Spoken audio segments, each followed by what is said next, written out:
2024-এর জুলাইয়ে ছাত্রদের আন্দোলনে গুলির বিরুদ্ধে সোচ্চার হয়ে উঠেছিলেন ক্রীড়া সাংবাদিকরাও। হোম অব ক্রিকেটের সামনে মানববন্ধনে অংশ নেন গণমাধ্যম কর্মীরা। চলুন দেখে আসি সেই অস্থির সময়ের প্রতিবাদমুখর একটা দিন।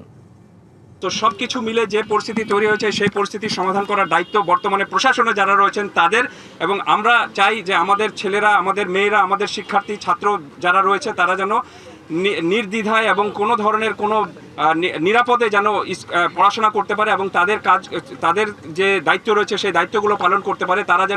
তাদের যেন রাস্তায় ঘুরতে না হয়, তাদের দাবি আদায়ের জন্য তাদের যে অধিকারটুকু রয়েছে সেই অধিকারটুকু তারা যেন ঠিক মতো পায়, এবং সেটা করার দায়িত্ব কিন্তু এই প্রশাসনের রয়েছে। সো আমার কাছে মনে হচ্ছে যে এখন পর্যন্ত আমরা যে বৈষম্য বিরোধী একটা সমাজ ব্যবস্থা দেখতে চেয়েছিলাম, সেই বৈষম্য বিরোধী সমাজ ব্যবস্থার পুরোটুকু দায়িত্ব পালন করার দায়িত্ব কিন্তু এই প্রশাসনের। আমি ট্যাক্স দেই, আমি একজন ট্যাক্স পেয়ার, আমি কারো কাছে ভিক্ষা চাচ্ছি না। এই দেশে আমার অধিকার আমি চাই, এবং আজকে যারা যে শিক্ষার্থীরা তাদের জীবনের বিনিময়ে আমাদের চোখ খুলে দিয়েছেন তাদের প্রতি শ্রদ্ধা জানাই। আমার মতো মধ্যবয়স্ক যারা তাদের চোখ খুলে দিয়েছেন।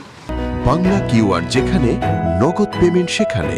সারা দেশে 10 লাখেরও বেশি মার্চেন্টে নগদে পেমেন্ট করুন খুব সহজে। আমাদেরকে বলার সুযোগ দিয়েছেন, আমাদেরকে নতুন করে উপলব্ধি দিয়েছেন যে না, এই দেশ আমার, এই দেশের আমার সমান অধিকার আছে। রাষ্ট্রের প্রথম ব্যক্তি থেকে শুরু করে 16 কোটি জনতার সর্বপ্রান্তিক যে জনগোষ্ঠী, প্রত্যেকের এই দেশের সমান অধিকার আছে।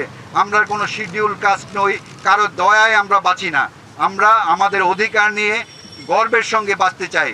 এবং সবশেষে আবার এই দুঃখজনক মর্মান্তিক ঘটনায় এই নৃশংসতা আমরা আমাদের জীবনে দেখিনি। আমরা মুক্তিযুদ্ধে দেখার সুযোগ হয়নি, আমরা এমন নির্মমতা দেখিনি।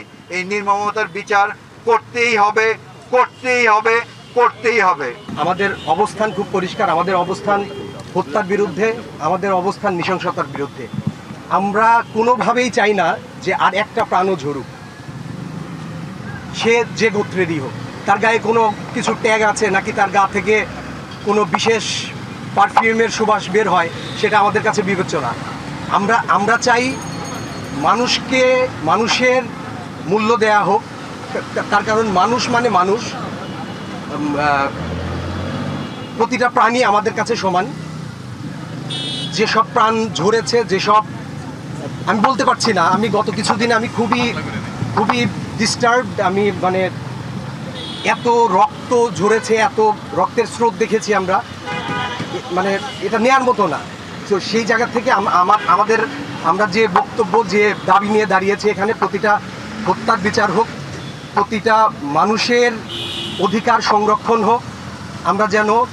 আমরা যেটা সবসময় বলে আসি যে আমরা মুক্তিযুদ্ধের চেতনায় বিশ্বাসী, সেটা বাস্তবায়ন হোক। আমরা যেন আর কোনো প্রাণ না হারাই।